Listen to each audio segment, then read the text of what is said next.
မင်္ဂလာပါကျမမဟိမပါရှင်ကျမဒီနေ့ပေါ့နော်ဖယားပန်းလဲမယ်ပေါ့နော်ဖယားပန်းအခုရပါလိကျမလေးအဖြူရောင်လေးအရန်ကြိုက်နေတာအဲ့အတွက်ဖယားပန်းကိုလည်းကျမအဖြူရောင်လေးကတ်မယ်ပေါ့နော်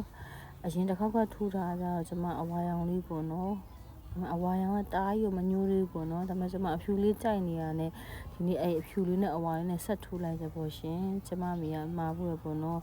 သမီးရဲ့ဖျားပန်းကိုဘယ်တော့မှညှိုးအောင်မထားနဲ့တဲ့ဖျားပန်းအများနဲ့လမ်းနေအောင်ထားတဲ့ဖျားပန်းညှိုးရင်စိတ်ညှိုးရစိတ်မကြည်ဘူးတဲ့ဟုတ်တယ်အဲ့ဒါအမှန်မဲရှင်သိလားကျမတို့လေဗုဒ္ဓဘာသာလူမျိုးရဲ့အဓိကအရေးကြီးဆုံးဒီဖျားပန်းပါရပေါ့နော်ဖျားပန်းကိုလေအများနဲ့လမ်းနေအောင်ထားဖို့လိုအပ်တယ်ပေါ့နော်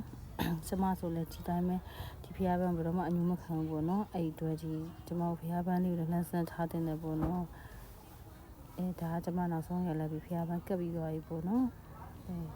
အားလုံးပဲပေါ့နော်ကျွန်မကျေးဇူးတင်ပါတယ်ကျွန်မဗီဒီယိုကြည့်ပြီးတော့ကျွန်မအကောင့်လည်း like and follow လေးလုပ်ပေးကြပါအောင်ရှင်